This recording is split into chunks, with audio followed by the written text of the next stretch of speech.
Hi, this is Phil, and I'm here to tell you all about the Capes and Lunatics Patreon. Get early access to all of our interviews, including the monthly Chichester chats with writer and comic book legend DG Chichester, new episodes of classic Capes and Lunatics shows, including The Quantum Zone, This, That, or the Third, and many, many more specials, all completely uncensored. Access starts for $3 a month, full video when you pledge $5 a month. Check out the link in our show notes or go to patreon.com/capesandlunatics. Hope to see you there.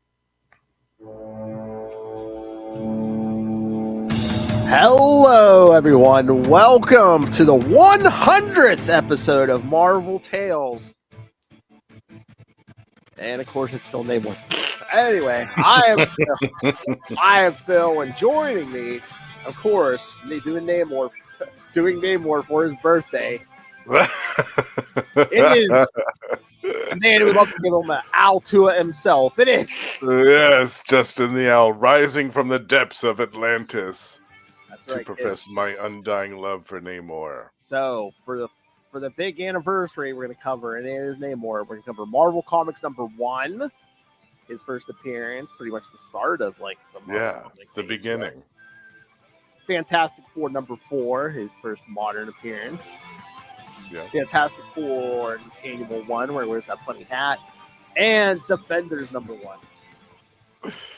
Yes. Where he is lovingly known as Fish Man. And he has to be rescued. Oh, yes. Yeah, in a big way. Someone's trying to smash him free. I was like, Justin? I know. I was thinking that when I read that part. I was like, oh, why couldn't they have let me do this? I would have broken through that force field. I'm sure you would have. No mistake. Going to your rescue, Your Highness. It's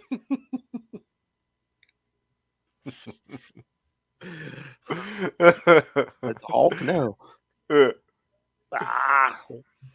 Was it your first time reading this Marvel Comics #1? You know what? I think so. I'm trying to remember if I did it. It's been a very long time, but yeah, I think this may have been my first time. I had read this before in some reprint, but I can't remember where or when. I feel like it was in the 90s, maybe the late 90s. I maybe uncovered some type of black and white reprint edition of some kind. Yeah, I swear it might have read it in a reprint. Yeah, I mean, you'd have to read it in a reprint somewhere. No, I mean, yeah, but yeah, definitely. You're not running across this in the wild unless you've got. Yeah, no. God, how much this is worth? I mean, this is not worth. Oh God, yeah, this has got to be big bucks. But yeah, it was in some type of collection. Maybe it was one of those essentials volumes that Marvel used to do that you and I spoke about before on the show. That were black and white collections of other stuff. I'm trying to think. At least some of it may have been reprinted in sometimes they'll reprint stuff, that and put them in the back like anniversary, issues or annuals or yeah, exactly. Yeah, I feel like it's somewhere, but yeah, I can't remember. It's been that long. But I don't remember reading it in color. Oh, well, yeah. Oh, yeah. I can see them reprinting this in black and white. Yeah. Yeah, I don't remember reading this in color. So it kind of added a whole new dimension to it to read it in color. Yeah. Did they ever do like an essential? Like, do you remember when they did those black and white essentials? Did they ever do like a Namor one? I don't think so. I don't know. Maybe that's where I read this.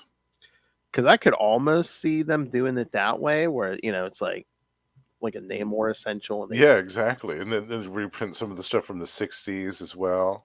Mm-hmm. Yeah, I'm going to look that up real quick because I'm curious if that's what it was that I read.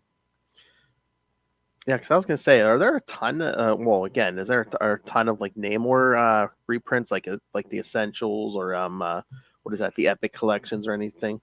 There are a couple of Epic collections. Actually, there's 3. There's 3 Epic collections. One just came out end of August, beginning of September, I think. And so they're slowly working their way through the original series from the 60s and 70s. Okay, that is Roy right. Thomas and the Roy Thomas series, yeah. But yeah, there was a Namor Essentials. What is this? It collects Daredevil #7, Tales to Oh Astonish, yeah. a bunch of Tales to Astonish stuff, Tales of Suspense #80. Yeah, so Hmm. I don't remember where I read this, but it was in something, and I feel like it was in black and white.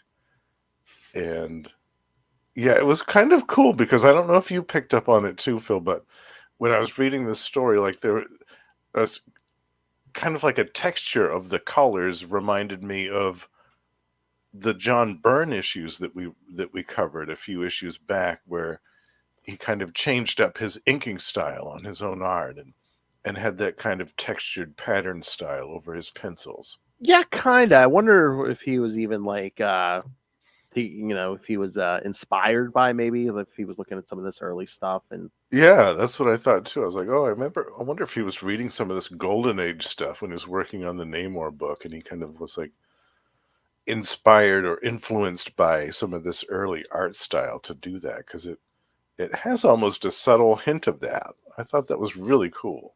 well, I think a lot of those older creators too, they were fans of like a lot of the older stuff. So Oh, definitely. That was the inspiration for a lot of them. Yeah. Yep. all right, so all right, get ready, kids. All right, should we dive into these issues? Yeah. Yes. All right. So that's right, kids. So yes, we're talking about that Marvel Comics. We're gonna do these in order tonight. All right. Yep. Marvel Comics #1, and again, Namor's not on the cover, but that looks like evil looking Human Torch on I the know. cover, It's a very sinister cover. Yeah. which I did kind of read that one real quick, the Human Torch story, and it almost seemed like it was almost like a horror tale where it's like, oh yeah, this scientist creates this flaming being, he can easily destroy humanity. Yeah, an experiment gone wrong. Yeah. Exactly. But I mean, just the look Uh, on his face and just I like almost know, like he's giving him flaming points on his ears. I'm like, yeah, they're trying to make it look as sinister as possible. yeah, totally. The funniest part was like if in that story, it's like he didn't fly; he was just like running around town. So it was like so weird to see the Human Torch not flying, like in either Oh, version. yeah. And did he have his face? I think when he's flaming on, I'm trying to remember. I don't think he did. Okay. Yeah, he didn't look like that. I mean, he kind of looked closer to like what the. It wasn't like exactly what the torches look like now, but it's like it was Yeah. closer, like in the interior. Okay. Interesting.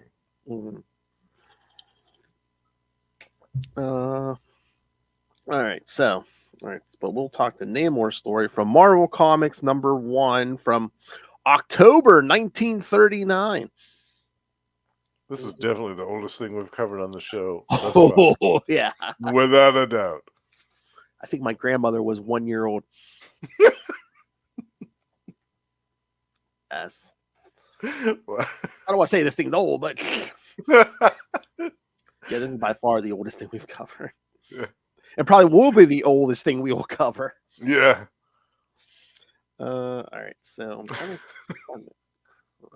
Is there credits for this or? Oh wait, here we go. The Sub-Mariner, yes. Oh jeez. Writer, penciler, inker, letterer Bill Everett. The colorist is uncredited, and the editor is Martin. Uncredited. Yeah. So Bill Everett at least did writing, penciling, inking, and letters. He pretty much did all of it. I And know. we don't know who did the rest of it. So another inspiration for Byrne. I'll just do half the jobs myself. Yeah, exactly. Yeah. All right. So yeah, the story is just the Sub-Mariner. Hmm. A diver from a salvage vessel finds a wrecked ship's safe empty, and just recently dropped knife from the shipwreck's deck. The captain orders him back down to investigate with another diver. They're searching the wreckage when they're attacked by Namor, the Sub-Mariner. He savagely attacks both men, stabbing one and crushing the diving helmet of the other. Oh my. Mm. Namor then turns his attention to the ship, wrecking the propeller and running it aground. He heads back to his underwater home where he is greeted by the Holy One who commends him on his attack against the humans. Namor brings the bodies of the two divers as trophies. His mother, Fen, congratulates him on beginning his war of revenge in such a decisive manner. Namor asks her why their people hate the Earthmen so much. She picture it, 1920. She explains that in the year 1920, a research vessel called the Oracle had journeyed to Antarctica and was doing experiments with explosives that killed many of their fellow citizens. How many experiments you could do with explosives? Yeah, what are you doing? Mining in the ice? Yeah, what do you? How many different ways can we blow shit up? Basically, Oh, testing new forms of nitroglycerin. exactly. Since Fen looked most like a human, she was sent to find out more about what was going on. She fell in love with Commander Leonard Mackenzie and became pregnant by him. The sailors could not understand how she was able to swim in the freezing water. Look, that water's so cold, she's all blue. Although it seemed like in this story, like they were blue or green or whatever underwater, but as soon as they came up, they got like a Caucasian skin tone. Yeah. That was kind of because All of them, yeah. Yeah, it was kind of weird, right? Mm-hmm. But later on, they'd explain some of it in saying that people drank a potion. Oh yeah. The Atlanteans had a potion to make themselves look human when they were doing covert stuff on land. And in Namor's case, why he looks blue, I don't know. Can't figure that one out, actually. He's frustrated, kid. He's frustrated. I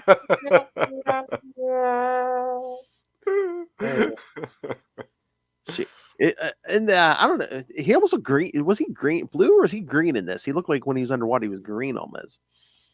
Yeah, almost like a bluish, like a. Yeah. I wonder if that's like the effect that they were intending to show, like the underwater tint. Maybe. That's what I was wondering. I'm like, I mean? I was like, are they really different colors underwater? Is that just like kind of the tint from the water? I was like, I don't know. And then he has like brown hair in this. Yeah, it's weird. The colors are kind of all over the place. There's another tint where a section where everybody looks kind of like lime green. Yes. Like they've been bathing in CLR or something. I don't. And the blonde hair too.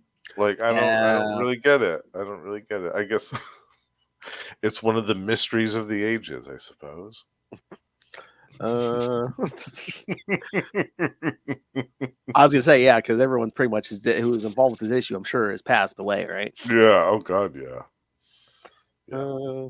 But if any of our listeners know the reason, yeah, that might have been written down somewhere. Or, yeah. She learned their language and sent back messages to the undersea army that the white men were too strong for them. Oh, jeez. I was like, geez, we're calling out the white. I'm like, instead of just all of the surface world, it's just like, oh no, white men, yes. White men were the problem. Boy, well, some things never go out of style, do they, kids? Yeah. Well, let's face it. Who else would be up in the Antarctic just blowing shit up? I mean, come on. Yeah. Well, we think about it, yeah, because no one else had rights at this point. Right? They had claimed it all by damn force. So women were basically children. They didn't get to do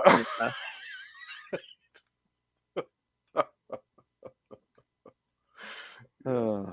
White men were the problem. And on a totally unrelated note, make sure. Well, this will come out after election day. But if you're watching this on YouTube, vote. Yes, make sure to vote, please. For the love of God, vote.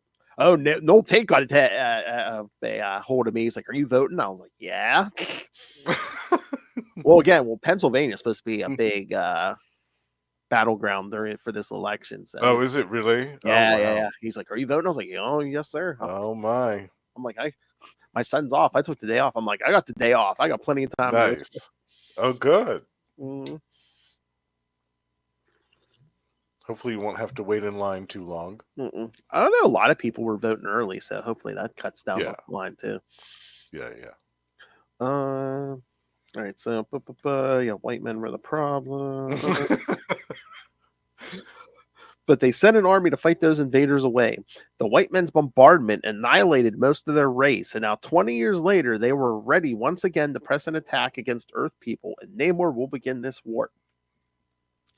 Earth people's kind of weird. I'm like, oh, the ocean's kind of on the Earth, right, kid? Right. She just said surface people or whatever. So I wonder, I mean, again, if it's, I mean, tales old as time, but I wonder if they were making any alliterations to, like, the Native Americans and stuff, that, the white man just like swooped out and, like indigenous. Yeah, right. Yeah, exactly. Yeah. Later, he takes his cousin Dorma. Remember that name? His cousin. Yeah, cousin.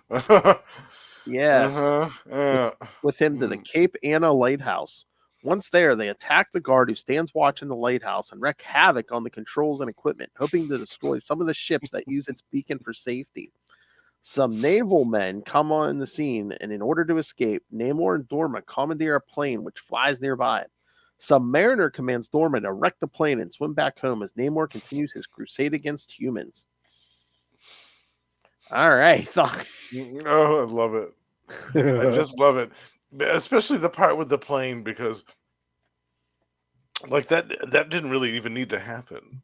Like they could have just jumped into the ocean. They didn't need to board the aircraft, but they you have this one sequence in which Namor kind of flies with his little, you can see the little ankle wings in that brief, three or four panels sequence. And they board the aircraft and knock the guy out, and then he tells Dorma to crash the plane, and he jumps into the water, and that's basically it. But they could have just jumped into the water from the top of the lighthouse and been totally fine. Oh yeah. So that made me chuckle really hard. Yeah. And cousin Dorma, I thought, what is going on? Stay tuned, kids. Yes, cousin Dorma. Yes, we're gonna see Dorma again, and yes, let me tell you something. If they're cousins, then Atlantis is a small town. Wait till that annual, kids. Yeah. Yeah. Oh, but yeah, I was like, it's so weird to see it. Like it seems like such a small scale plan for Namor. I'm gonna wreck this lighthouse. It's like, yeah, right. Yeah. Well, baby steps. Because at this point, like, he was supposed to be just a young guy. Like, he was supposed to have been born in. Well, this was 39, and was it 19? Yeah, so he's like 19 here. Yeah. So he's just starting out. He's starting out small, which makes sense. So hey, Justin, a young, tight 19-year-old Namor, little twink Namor. Why? Yeah. No, I prefer the 70-year-old Namor, the older, beefier. Oh my! Yeah, fully developed. Yeah, the fully developed man that we see in the Alex Ross picture you've chosen for the center there, which is so brilliant. Yeah. My favorite part of this actually is the underwater sequence in the beginning.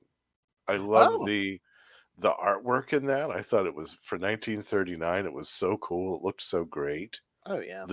Just the kind of wavy line texture effects that they were able to achieve with the tools that they had at their disposal at the time. Yeah, the artwork still looks really good. It, for being like over 80 years old, it looks amazing still to me.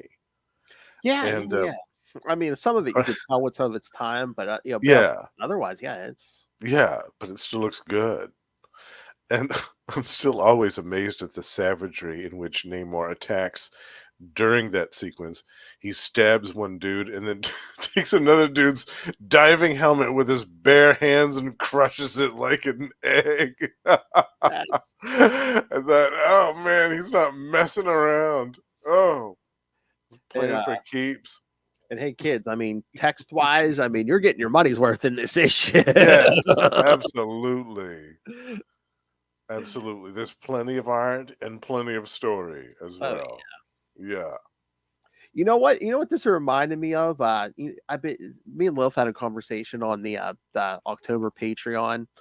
Like we were talking about like horror and sci-fi stuff, and I was like, we started talking about the classic Twilight Zone, which I just started Oh, rewatching. yeah. I'm still on the first season, but Yeah, that's good stuff. yeah, like Yeah. the Twilight, yeah. Because Yeah. we might even do like an episode or so on that next year. I was like, oh man, I'm like, for fit Nice. was it? I'm like, it's like first season, it's like 1959. I'm like, this holds up Mhm. for the most. Yeah. Some of the effects are kind of, but it's like the Oh, story yeah. holds up and But the stuff. story and the themes that they were talking about, Yeah. some of them are still relevant today. Oh yeah. Absolutely. Yeah. Yeah, it's so good. And this, like, yeah, this could be this story right here could be an episode of the Twilight Zone. Just some random I mean, sea-dwelling dude comes out of the water and starts wreaking havoc on this White House. Namor and the Torch. I mean, I feel like both those stories could be Twilight Zone episodes. Yeah. Nice. Yeah, I love that. Oh my! And again, kids, this is available in the Marvel Unlimited app. Yeah, And this is the only issue of this series. Marvel Comics. Yeah, I don't know how long it Yeah. went, but yeah. I think it probably changed its name to something else at some point. Yeah, or they just broke it up into a bunch of different books or something. Yeah. But Modern Comics could never. It's like 65 pages for 10 cents. Yeah, 10 cents. I was like, could you damn. imagine? Yeah. I know. That's wild. Yeah, there's a lot of stories in this book. Yeah, at some point we should go back and revisit the rest of these. What do you think? Oh yeah. Especially Yeah. like the Torch and stuff, and Yeah. we still got to do a Kazar. We need to do like Kazar. Kazar Yeah, month. we were talking about doing a Kazar month, Yeah, weren't we? Yeah. because we need we'll do this story, and then we got to get like the Mark Waid stuff from the 90s. The Mark Waid, the mini series from There's like an ongoing in the 90s by Mark Waid. So yeah, there's there's a whole bunch of Kazar we could cover. Either that or we just like kind of do as an excuse to do Kazar, do like a Savage Land September or something. Oh yeah, Savage Land. Yeah, because then we could cross over into Uncanny X-Men. Yes, X-Men Classics, and do a Savage Lands episode or two of that. Hell, I mean, you do the Kazar, man. We can get something for everybody. I mean, you get shirtless Kazar, I get Shauna. Oh, yeah, Shauna. Yeah, yes, absolutely. Lots of eye candy in those Savage Land books. Zabu. yeah. I love that cat too, the saber-toothed tiger. Yes, so awesome. Yes. there is a little arc there, and towards the end of Grunwald's run we could do too. Yeah. Oh yeah, that's right. I love that one. I'm always looking for excuses to do Mark Grunwald. Yes. Yeah, and it's been a hot minute since we've done some of those, so we need to incorporate that back into the Marvel Tales fold. Heck yeah. Okay, one last thing. I was reading the synopsis. I was like, wait, naval men. I was like, oh, I know what they mean. Seamen.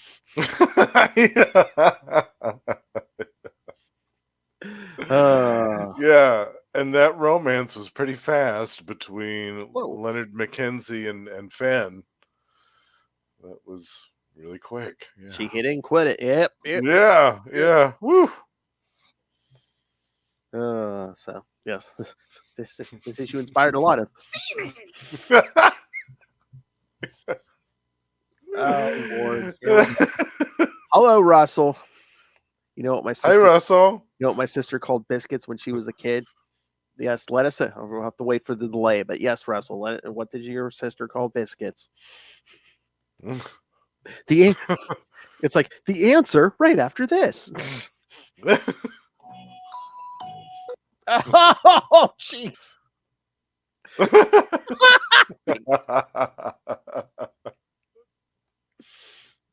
Oh my. Well, depending on what kind they are, then No. That's what the thing can cause. It's one of the effects. Well, I don't know about the shit part, but I know Justin calls Namor a big something.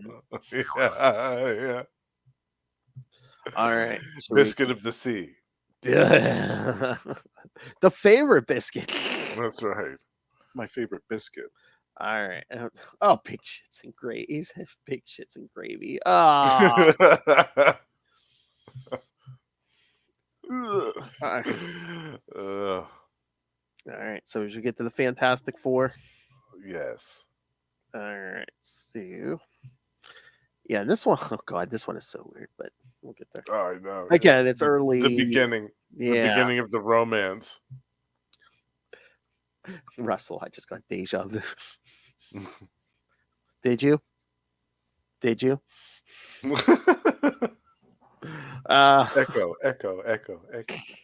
Oh Lord, look at that cover. Jesus, the coming of the I know. Oh. Yeah. And he's got Sue. They had to go there, folks. They just had to go there. Ew. All right, kids. Yes. Fantastic Four, Volume 1, Number 4, from May 1962. The coming of ... Sub-Mariner. And this time it's personal. And of course, writer and editing himself, Stan Lee. Excelsior. Penciler Jack Kirby, inker Saul Brodsky, colorist Stan Goldberg, and letterer Artie Simic. So yeah, these are always the best. Yeah, when Stan's editing himself. Oh yeah. All right. Definitely.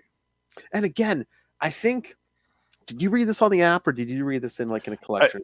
I read this on the app. Yeah, I think I have one of these Marvel Masterworks somewhere, but I can't find it. And again, I think this issue was like before anyone else appeared, because did you see on like every other page they're like, like coming soon, the Hulk. What is the Hulk? Yes, they had that on just about every other page. So I don't think You've never anyone seen anything like the Hulk. Yeah, I don't think anyone else had premiered yet. It's just the Fantastic Four.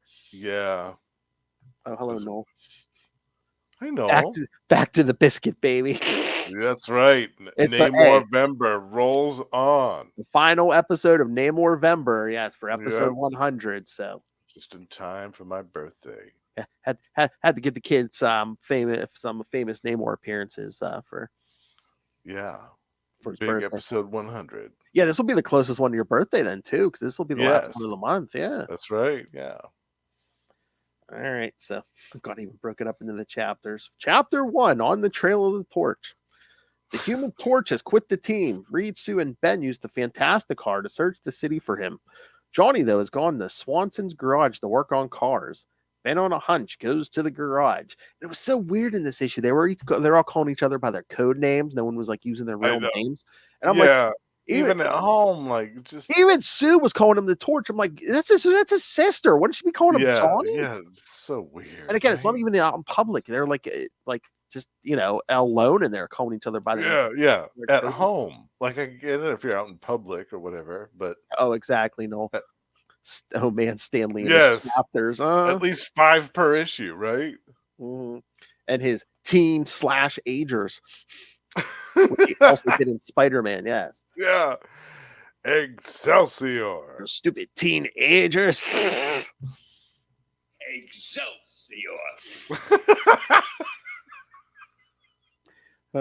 All right. Chapter 2, Enter the Sub-Mariner. No, that's not a suggestion, Justin. Unable to use his flame because of the gasoline around him, Johnny faces an angry Ben without his power. Ben backs him into a corner, but before the thing can hit Johnny, he changes back to his old human form. Johnny uses the distraction to leave the garage, flame on, and fly away. Ben immediately changes back to the thing.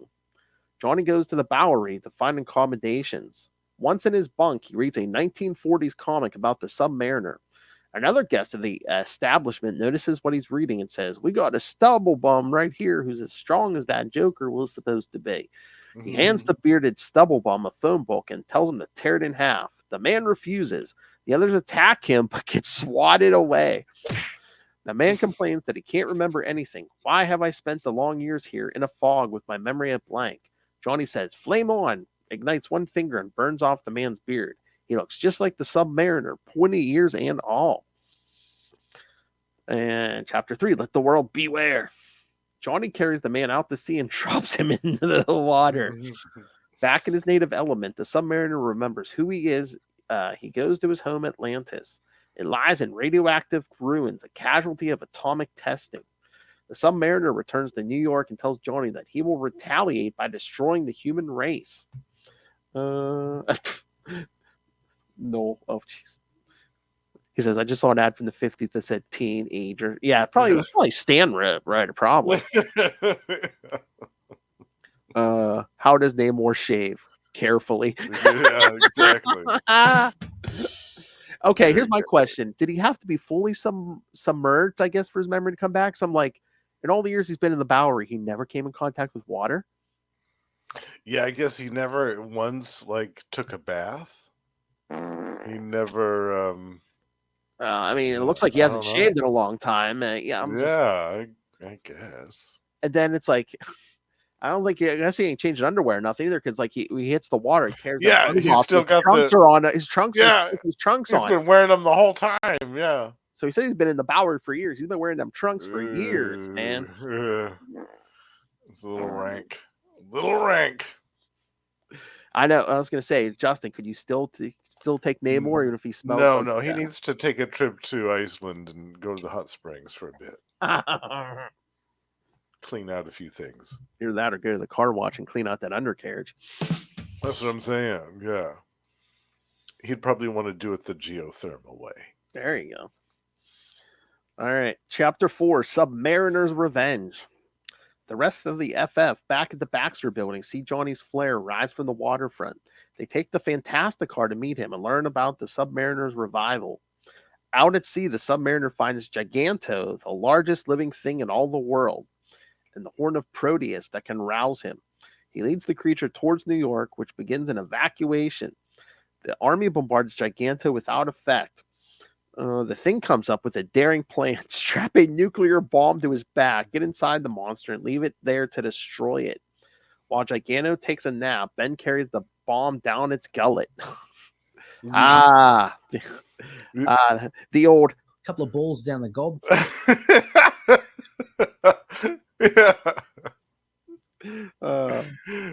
Underwater flat top.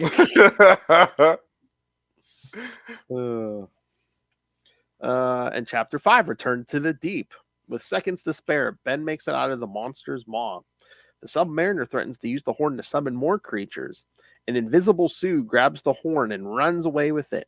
The Sub-Mariner tackles her. She becomes visible. If you will be my bride, says the Sub-Mariner, I might show mercy to the rest of your pitiful race. She responds, how can I make such a choice? He threatens again to use the horn. Sue says, I will do anything. I'll become your bride. Johnny, though, forms a tornado that pulls the Sub-Mariner into the air and drops him in the ocean. The horn falls to the bottom. The Sub-Mariner swears, I'll be back. That's it. Chapter 5. Yes. Yeah, the whole part with the Human Torch making the tornado at the end, I'm like, what is this about? Mm-hmm. And I get it that they were still figuring out what these characters could do. This was only the 4th issue, so you know. And again, your boy not looking good here. I mean, at the end with Sue, I mean, looking like the old, so it was like the 60s, like Harvey Weinstein. I was like, oh yeah, totally. Yeah, I know. Yeah, he behaved very poorly in this towards Sue. I'll kill the service world unless you marry me. And in the annual too, like he behaves pretty poorly here. Yeah, like barely spoken a sentence to her, and he's just like, "Oh, marry me." Yeah, exactly. Yeah, it's really a whirlwind romance. Oh no, she'll take that horn where the ocean don't shine, and not the horn of Proteus, folks. The horn of Namor. The That horn of trombone, if you will. Namor the First. That trombone. Yeah. So yeah, Yeah, it's so funny how quickly he falls in love with Sue. Mhm. It's almost instantaneous. So to sum up Fantastic Four number 4, kids, Johnny catches a big one and they throw it back.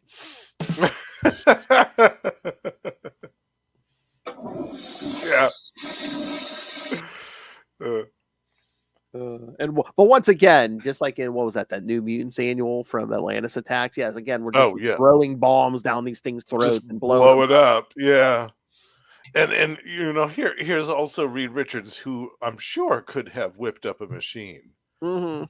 to either cancel out the effects of the Proteus horn, Or like duplicate it and like or drive it back to make duplicate it, drive it back, or like put it to sleep, or any number of things besides murdering it. Yeah, exactly. And I'm like, Benna basically just has to like walk into its mouth. I'm like, yeah, at least you couldn't read him giving him like a jetpack or something. So Yeah, right. Some type of protective gear, maybe. Mhm. And then these early issues, it's like, oh, Ben's turning back and forth between human and the thing for like no Yes, reason. But then, there's that. like Byrne tries to like, explain that Yeah, away later. It's like a right. psychic block thing. Yeah, the cosmic rays and the unpredictable effect of the mutation. Well, Byrne was I in his run was trying to say it's like Ben was worried like Alicia would leave him if he wasn't the thing. But I'm like, meanwhile, this is before he met Alicia, and then after when he thinks Alicia marries Johnny, that it really has oh an effect. yeah, I didn't like that. I didn't Yeah, like that because it made it too much like the Hulk. yeah. Like the Hulk having no control over his transformations. It's just this psychological thing that triggers it. Like Mm. that works for the Hulk. It doesn't work for Ben Grimm the Thing.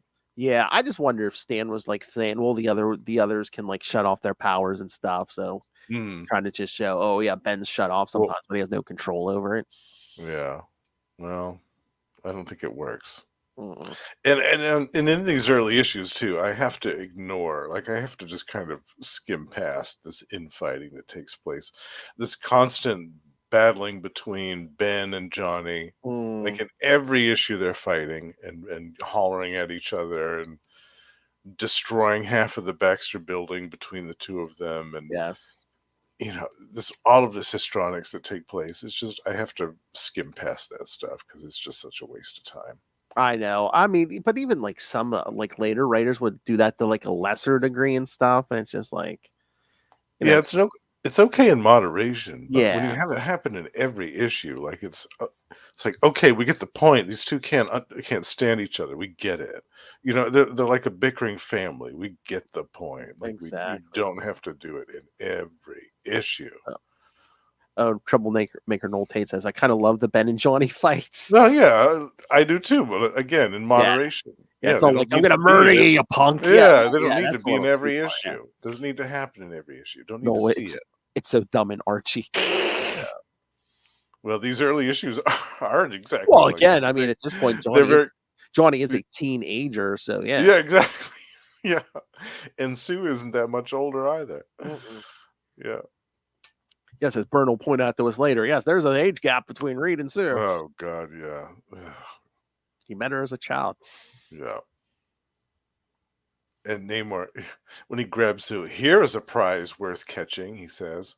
You're the loveliest human I've ever seen.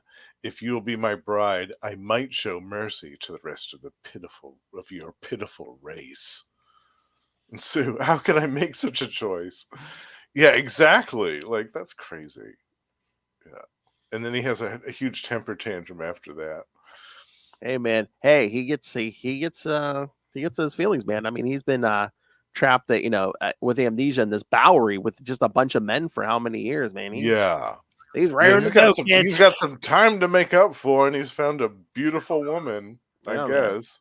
If someone ain't shining that trident every so often, man, he goes. That's the other thing. Byrne was always like, oh, if he spends too much time in the water or too much time out of, in the Yeah. water, out of the water. I think it's, if someone ain't polishing that Yeah. trident every so often, that's where he That's goes right. nuts. His Royal Highness needs a concubine or 2 or 3. Relieve some of that deep sea pressure. Oh wait, I think I see someone. I think I see someone volunteering to be tributary. Yes, I'll do it. The owl. I'll do it as long as I don't have to go down to Atlantis. As long as he'll make a trip up to land to do it, I'll take care of it. There you go. Oh. Yeah, I'm not traveling in any submersibles. I saw what happened to the last few people that did that. Yes. Yeah, I'm not a fan of that idea. Oh my God. Today, Lilith and I kids, stay tuned for Capes and Lunatics episode 344. We were talking to a comic writer, Tarun Gronbeck. She's from Norway. Oh, cool. Yeah, but you may know her. I mean, she's done some Thor and Punisher stuff. She was just recently working on like Venom with Al Ewing, and she just started a Catwoman run. Ooh, Catwoman, nice. Yeah. A new one. Yeah, like the new run. I mean, okay. Her first issue was 69. It was great. Oh, okay. Yeah. But Very no, cool. but she was telling us, I forget how we got on the subject. Maybe it was like fan fiction, but she said there's fan fiction for like there's people that were trapped on that submersible that got crushed.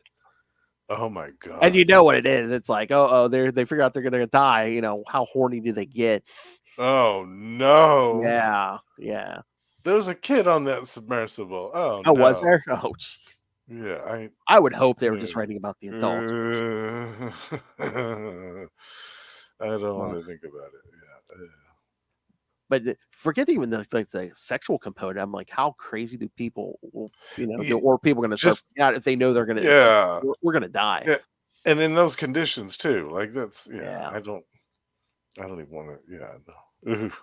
Yeah. No thanks. I won't be reading any of that. I'll skip that episode. Why? Yeah. No. That was like a quick 2-second conversation. No, I won't be reading any of that fan fiction. Oh yeah. I won't be reading any of that fan fiction about that. But no, she's great. Like, no, she is so great. I was like, I want her like monthly, like Chichester. That's all. Oh wow. Yeah, listen to the episode. Yeah. No, I want to check out the new Catwoman.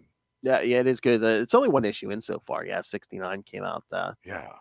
Yeah, someone's after her, so she kind of after Selena Kyle, so she kind of used a bunch of like cover identity she's built up over the years. Yeah.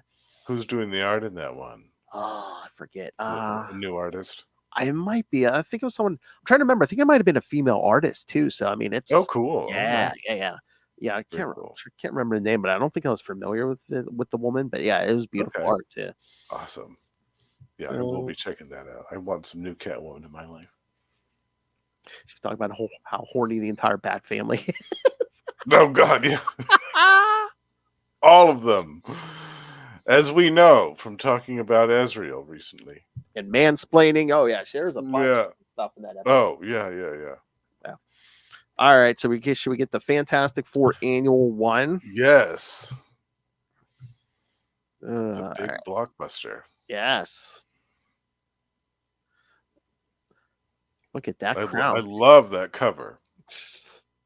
Well, of course you do. He's mostly naked. Jeez.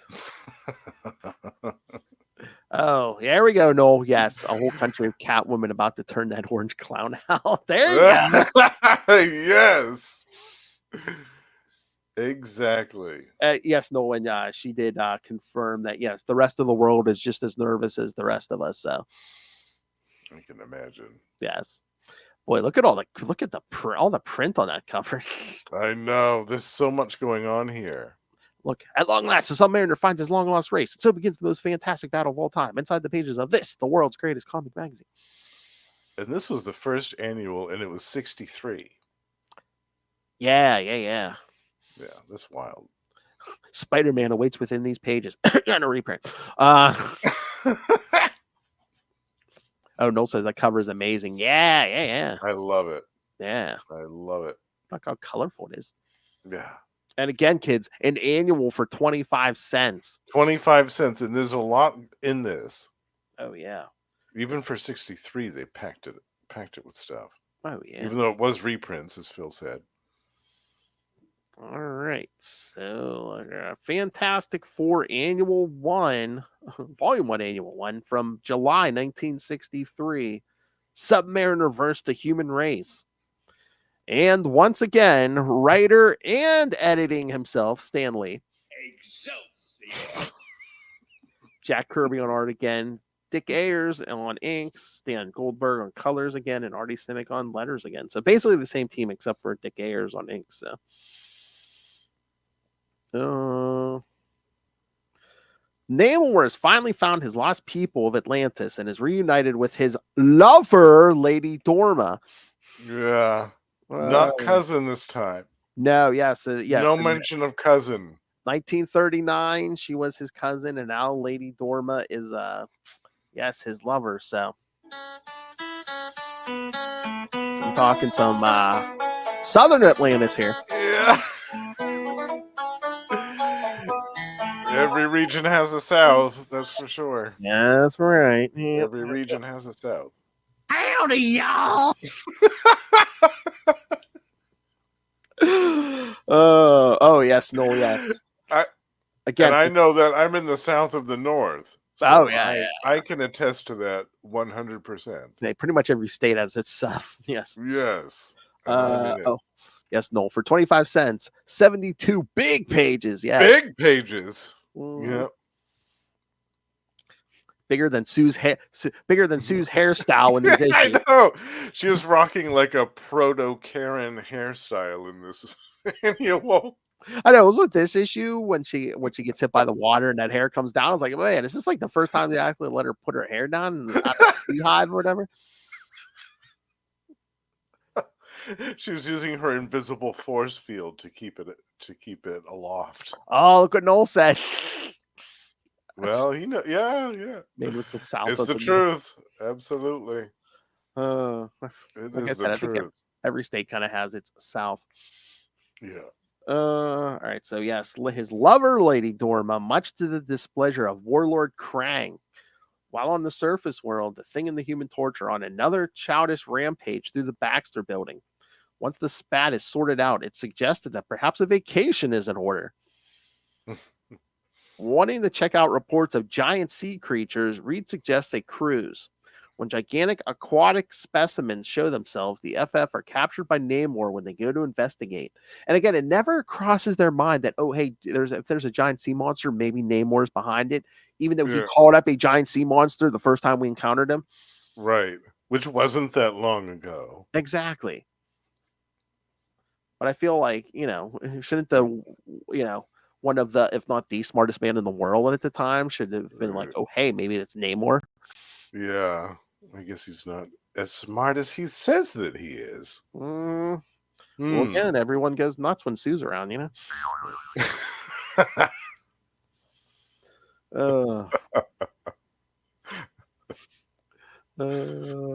Namor demands that the FF deliver a message to the United Nations that the seas and the air above belong to the nation of Atlantis.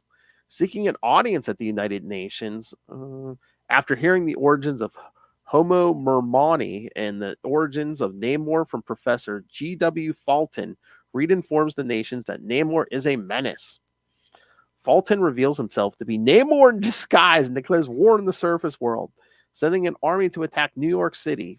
The FF's first attempt at fighting back the invading Atlanteans fails. However, Reed builds a device which causes the water in the warriors' helmets to evaporate, forcing a retreat. Attacking the FF directly, Namor kidnaps Sue and takes her aboard his ship. While the FF is fighting Namor for Sue's freedom, Warlord Krang and Lady Dorma attempt to drown Sue, prompting Namor to rescue her. Man, it's like Game of Thrones or something. I know. Oh. Yeah, things escalate quickly here. Warlord Krang and Lady Dorma attempt to drown, prompting Namor to rescue. Needing immediate medical attention, Namor swims Sue to shore and brings her to a hospital. Oh no, he doesn't even swim. He doesn't even bring up his flagship. He's like, everyone out. Yeah, he kicks everybody out of the ship. He's like, we need this to get Sue to the hospital. They're like, for Sue, for a human, you would do this? No, man, I love this Silver Age comic. Could be amazing. Yep. Absolutely. And I'm like, why did she need the hot? I mean, I guess she got some water in her lungs, but I'm like, what? Did she get the bends or something? And I'm like, man, we gotta get her to the hospital immediately. Well, maybe, yeah. The FF meet up with him there. Namor calls off his attack against the surface world for the time being and returns to the ocean depths. However, Atlantis, is deserted as Krang has convinced the Atlanteans that their sovereign is a traitor for saving the surface woman. Namor is alone again. Oh man, just like last episode. Yeah. Yeah, this happens to him a lot, actually. Mhm. Yeah. Those fickle Atlanteans, man. Yeah, it's a recurring theme, actually, for Namor throughout his life. He's had to deal with this. Yeah.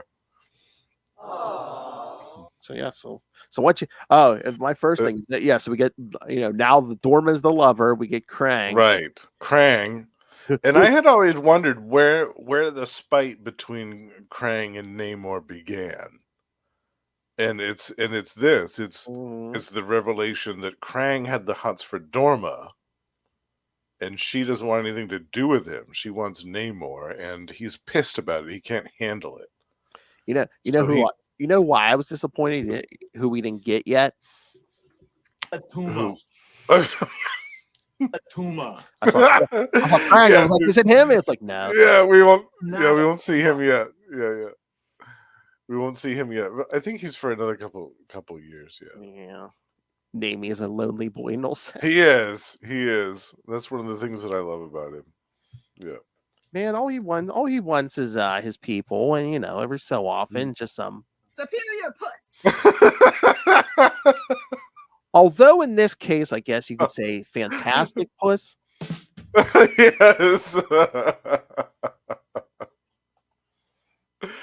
And I love the fights in this issue between him and the Fantastic Four. Yes. He puts the boots to the Fantastic Four multiple times in this annual, and it makes me so happy. Oh yeah. Because in these early issues, like the Fantastic Four need to get beat up a little bit. Like they're so trifling with all this stuff between Reed and Sue and the stuff between Ben and Johnny. Like, yeah, they need to get kicked around a little bit. And through so many eras, it's like a great way to show off like Namor's strength. He's like, oh yeah, thing you want to go? Let's go.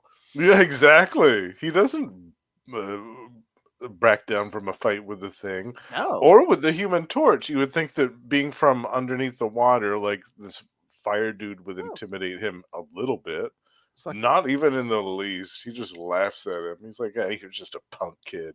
I'm trying to remember if he's ever called it out. I don't think he has, but I'm just waiting for like one day the story where Namor's, the torch is basically getting Namor's face. He's like, I could have killed you years ago. You're just because you're Sue's brother. That's the only reason I didn't kill you. Yeah, right. Exactly. Yeah, multiple times. And there's a brilliant part. Oh, geez, Noel. Okay, Noel's got a theory here. Hold on. He's so good at kicking their asses, and so I'm sure that's why Doom had such a crush on him. Oh yes, the ideal partner. Absolutely, somebody that's beat them up at least once or twice. Oh yeah, if you come at it that accursed Richards, I mean, Doom's automatically got a hard on for you. Yeah. He probably watched what Namor did to Reed in this issue on some type of camera when he's got Reed like an accordion and he's bouncing him around and he like this one part where he's got Reed and he like steps on him with his foot and like pulls him and like hits him like he's some type of beach ball. Yes. It's fantastic. Yeah. He doesn't care. He's not bothered by the Fantastic Four, and I just love it. But again, he might have had competed for Sue because, like, was it one of Doom's? Or remember when he sent the rest of the Fantastic Four back to get Blackbeard's treasure, and he kept Sue. Oh right, yeah. I'm like, that was a theme in those early issues. Everyone was, wanted to tie Sue up and do God knows what. Yeah, yeah. They had to make her into the damsel in distress, which is why I get so irritated with these early issues. I'm trying to remember when she got her force fields, because for a while all she could do was turn invisible. Yeah, and that was terrible. Yeah, that was just terrible. Yeah, and I don't like this whole thing with Dorma trying to kill Sue. Like that whole sequence was awful. Like poor Sue. Like just the look on her face when Dorma's like smashing the window open and there's all this water rushing in and you see this terrified expression on Sue's face. And in the next panel, she's out in the water, she's drowning, and she's going, I never dreamt that it would all end like this. And I'm like, oh my God, how are you going to treat Sue like this? This is terrible. Exactly. Smash This is it. terrible. Yeah, I wasn't a fan of that sequence of events at all. Oh, jeez, no. Yeah. That seemed to be the theme. Yeah, strap Sue to the rail. Yeah, exactly. Yeah, so Diablo could literally twirl his mustache and go, ha yeah. Yeah, Krang has the typical Ming the Merciless like mustache thing going on here. And this whole like romance with Dorma being the jealous, like spurned lover that's pissed about Sue, like I don't like any of that. I think that that's just crap. It's just a terrible plot device. She was like, dumb. see if you could take that surface girl to any of the family reunions. Yeah, they're not gonna accept her. Yeah, She not blood. My cousin said I'm a good kisser. Get off me, Dad! They're crushing my smokes. Maybe the Dorma comes from that trailer park in Atlantis. I don't know. Yeah, I didn't like that part. I thought that part with Dorma and Sue was awful. Like I could have done without all of that. I know. Um, like Nolan and all both of us point out, Sue had a target like on her back or whatever the whole time. It's bad. It's early so issues. bad that they couldn't figure out anything else productive to do with her other than have her be the damsel in distress. Like that's terrible. I almost feel like that's why they like married her to Reed, and then they had a kid not too long after. Is like so like, the young girl for all the villains to be lusting after. Right. Although I'm sure they still did, but well, yeah, but it took on a different dynamic then. And again, and two, it's once they gave her like the power of those invisible force fields, and that, I mean, she's basically the strongest member now. The most she was the most powerful member of the team. Yeah.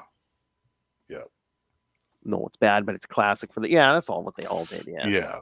1963. Yeah.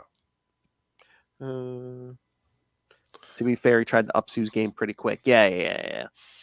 Because even you read like the first year of like Spider-Man and stuff, it's just like someone Doc Ock or someone's trashing the Bugle office. Betty Branch is like, oh, I'm gonna faint. Oh yeah, right. Yeah, there was some development that took place. So yeah, it wasn't all bad. But some of these early issues, I groaned through some of this stuff. Yeah. But it was still a good story. Great artwork. I love the Jack Kirby depictions of Atlantis. How do you feel about Jack Kirby Namor, appearance wise? Awesome. Yeah, I love it. Yeah, I thought that it was perfect. Yeah, I don't have any problem with the exaggerated triangle head or any of that stuff. Yeah, no, I thought it looked great. All right, should we get to the last one? Yes. Got a bunch of people's favorite characters in this one. Oh yeah, this is another big one. All right, kids. Yes, Namor joins the team because we're going to cover Defenders #1. This is it.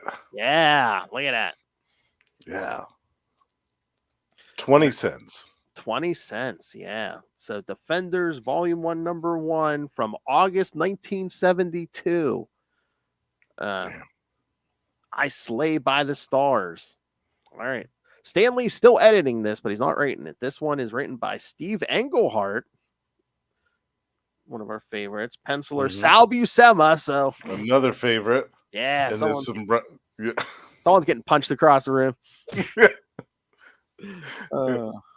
Inker Frank Giacola, letterer Artie Simic still here. All right, so yeah, I Slay by the Stars. What is that? Sounds like a Rihanna song.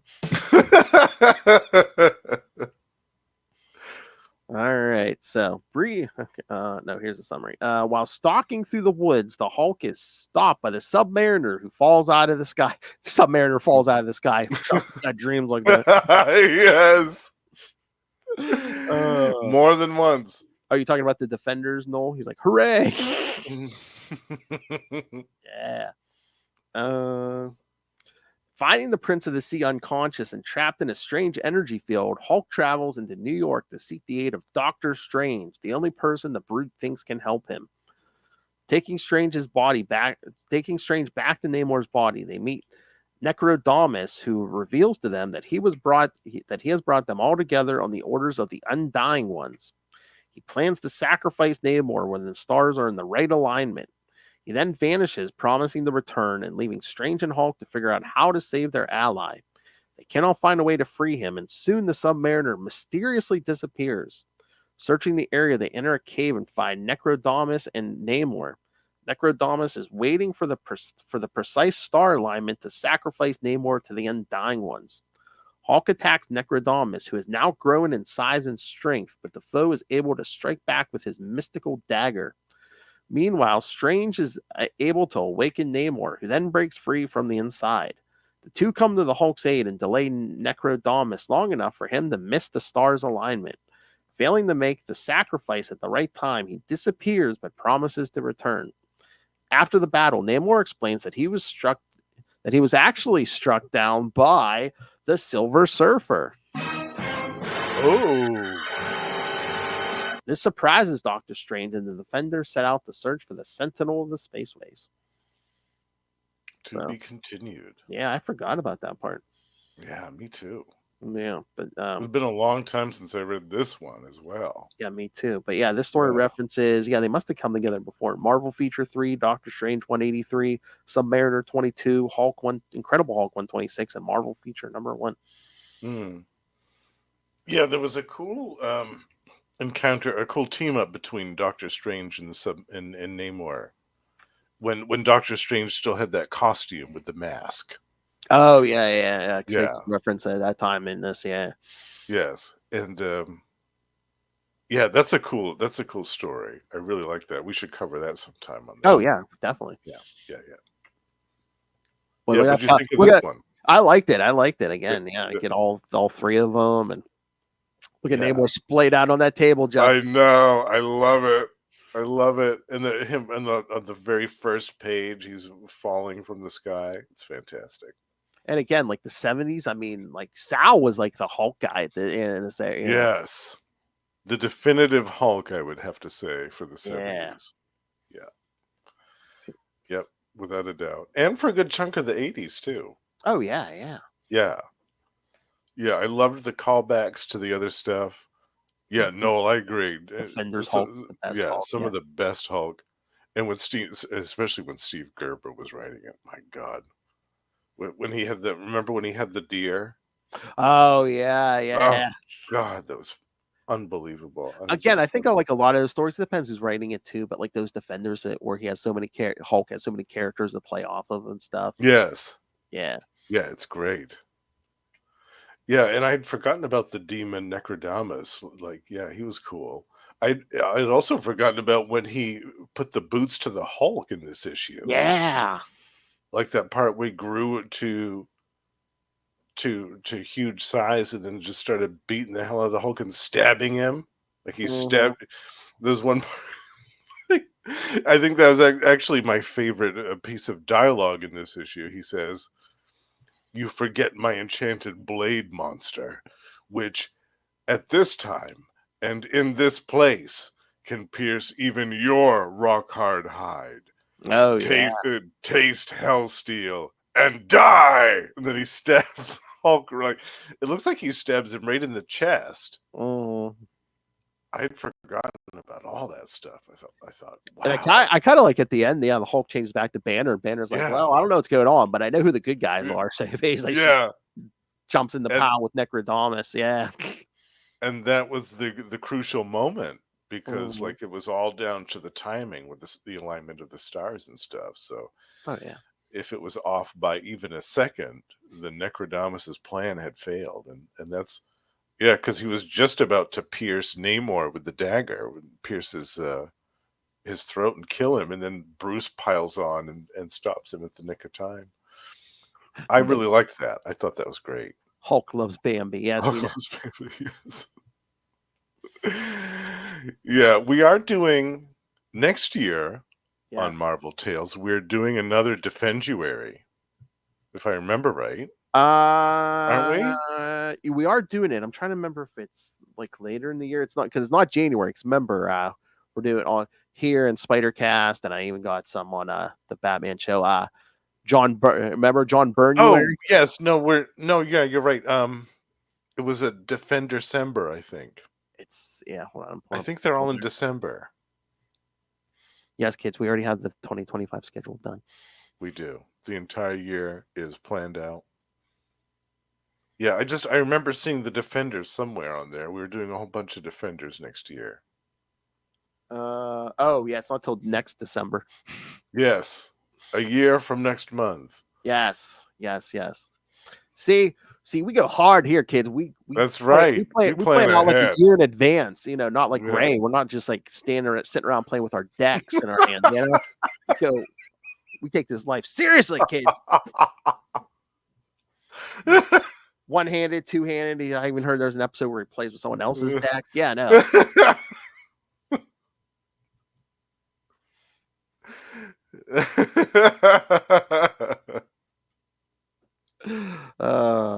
Yeah. He loves it. As long as you don't mention Batman, he loves it. Oh, yes. Yes, you know it. All right. Yeah, Ray plays games on YouTube, kids. Yes. To watch him play with himself. Always a good time. Always entertaining. Yes.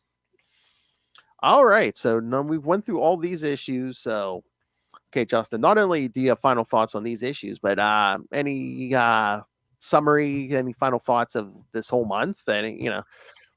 Well, I think that my favorite is still the Prince Namor the Sub-Mariner 4-issue miniseries that we covered on the previous episode. Well, yeah, of course. I mean, you always remember your first and two. But, I think that was like your sexual. That's for your first sexual feelings. We're reading. Well, I don't know about that, but it was definitely the story that kind of made me fall in love with Namor as a character. Mm-hmm. Like seeing that there was some depth to him, just being besides this kind of arrogant guy that just wades in and does whatever the hell he wants, regardless of the outcome. It showed that there was some actual depth to his character. He could learn from his mistakes, and he could acknowledge some of the things that he'd done wrong to people, and some of the events that he had set into motion that had affected other people's lives.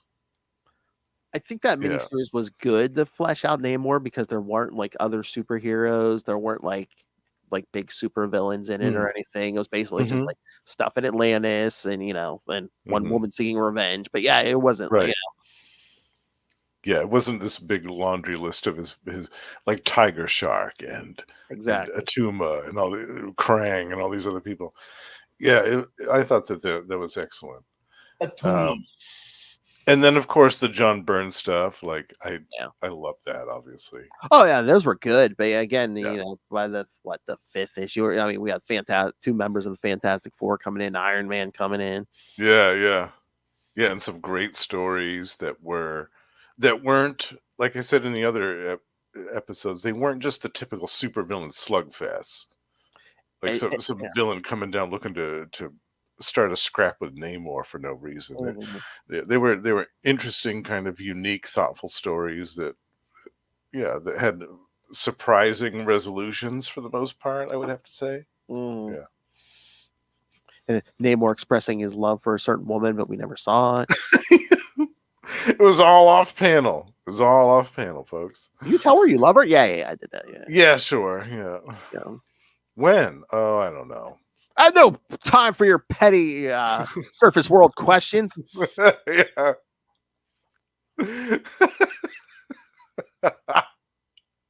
Oh my God, that's what we need to do one day. We need to do like a live read of like something with Namor in it. We have to. Oh, totally. Yeah. Definitely. Maybe in his series there's that big issue 25 with the guest appearance from Captain America and the Human Torch, like the Invaders reunion. That might be a good one. You know what would be the funniest thing? We need to find some dialogue with him and Sue. I'll do Namor. You be Sue, like, talking sweet nothing to Namor. Talk about casting Capes, casting the type, yeah, Capes and Lunatics After Dark. Yes.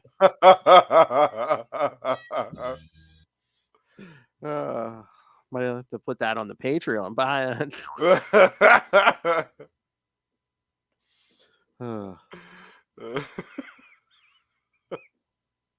so no, I mean, I had a good time reviewing these Namor issues, and I know Justin had a good time reviewing. Oh, absolutely. Yeah, it was fun reviewing these classic ones too, because like I said, I hadn't read any of these in a long time. Oh yeah, me too. And that Marvel Comics #1 is like a kind of like an artifact of history. It's so cool to revisit that. Yeah. I figured, I mean, it worked with the Namor theme, and again, for episode 100, that's a oh yeah, definitely big point in Marvel history. Yeah. Yeah. And we get the first Fantastic Four annual, which is a classic in its own right. Yeah. Yeah, I'm glad you picked Defenders #1 too, because that's also a milestone. Oh yeah, I mean, I think they'd come together once before, but this was like the official beginning of this group coming together. Yeah. Yeah. And this incarnation of the team stuck together for quite a while before it changed to other stuff. Yeah. Like Nighthawk and Valkyrie. Nighthawk and Hellcat and Moondragon, all those folks. Yeah. The Beast and Gargoyle. Yeah. Well, I'd say Namor and the Surfer kind of like drifted off, but Hulk and Doctor Strange stayed on there for a good long while. That's true. That's true. Yeah. All right.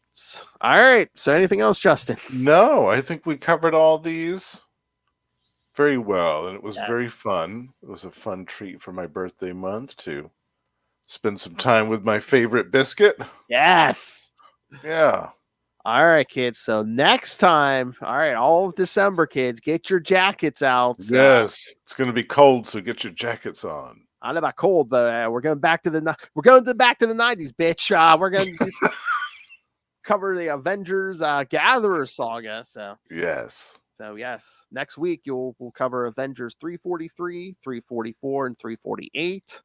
Week 2, we'll do 355, 356, 358, and 359. And then week 3, Avengers 360 through 363, and then we'll wrap it all up at the final episode of the year will be Avengers 372 through 375. Yes. Again, you'll get a couple foil covers in there. Yeah. That final issue through 75 is like I think it's like a wraparound cover or something. Big old painted gatefold cover and guest stars galore. Yeah, this is one of my favorite Avengers sagas. Jackets, photon swords, you got it all. Yeah. Multiversal variants. Yes. Yeah. So many multiversal variants. The return of Captain America. Yeah. In a big way. Oh, yeah. And changes to the Vision again. And the return of Hank Pym. Yes. Yeah. I was happy about that too. As more like more than just, Dr. Pym. Yeah. Yeah. Returns as Giant Man. Got Crystal on the team. I almost forgot about that. You reminded me. Yeah. Crystal. We get a couple of new members. We get Deathcry. Oh, yeah. Deathcry. On loan from the Shi'ar Empire. Got Cersei being a crazy bitch. Oh. There's a lot to love in this story, folks. Yes. So I assume, yes, if you're reading comics in the 90s, or if you've gone back and read comics from the 90s, you've at least brushed upon some of these. Ray, I know you have thoughts on these. Put that deck down and send me your thoughts. I guarantee you Ray has read these. Yes. All right. So, yes, send us your thoughts, Ray. Email us, CapesandLunatics@gmail.com, or call the voicemail 614-382-2737. That's 614-38-CAPES. And remember, you can find all things Capes Lunatics, episodes, social media, merchandise. Get your brand new Capes Lunatics merch, the classic Capes and Lunatics merch. And once again, that that scourge of all white men everywhere. No, not Namor. Lilith Hellfire demands that you bring random money on us to the Cash App link. Make it rain. And no, it's not all white men. You have to be around 25 years old, built like a Greek god, and dumb as a post. Yes.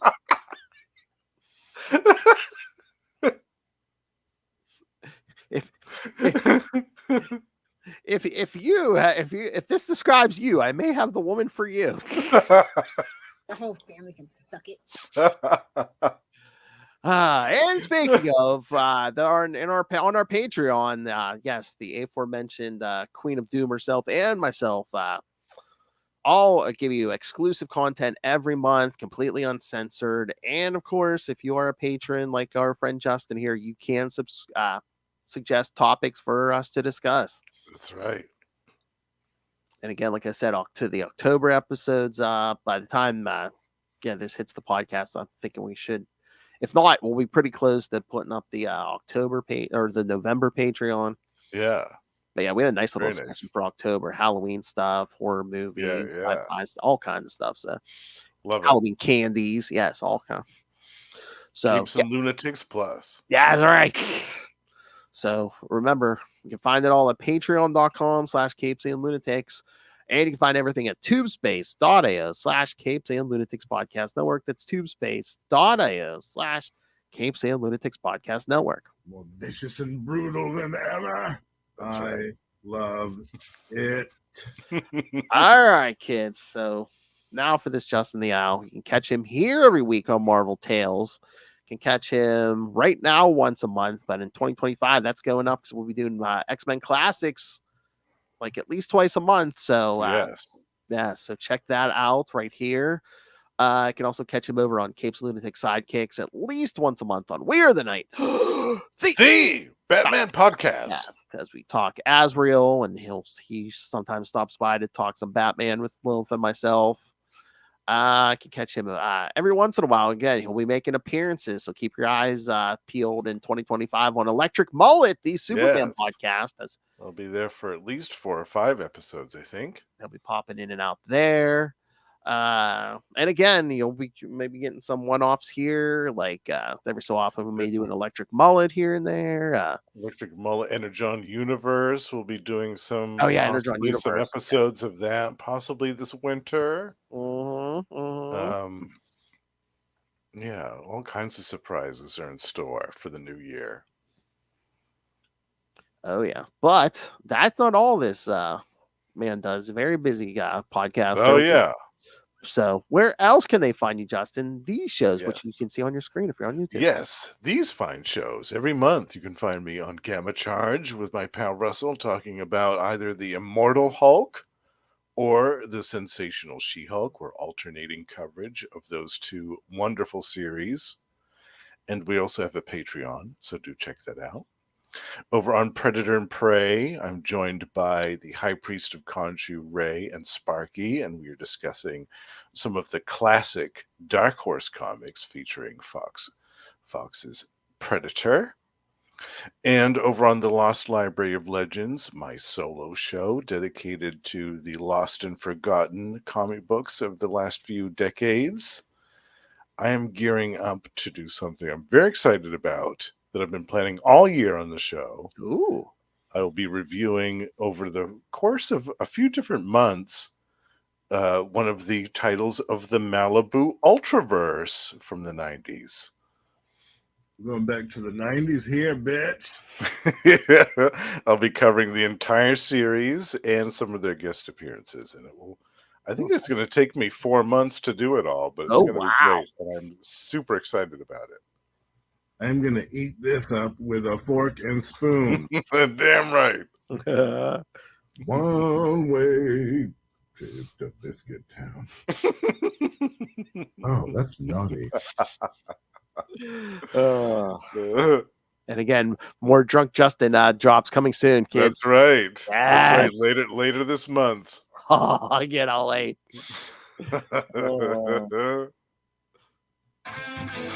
So I cut him up so I get to hear him for anyone, kids. That's right. I'll be like jumping in my chair and be like, Lil, next time we record, you have to hear these drops. He got his box of comic books in the mail today. Exactly. All right, everyone. Thank you for joining us for 100 episodes of Marvel Tales. Now the road to 200 begins. That's right. We've reached a milestone on the show. And again, so much good stuff coming in December and 2025. Oh, yeah. So. We've planned out a great year for everybody. So join us next time. Imperious Rex! Imperious Rex!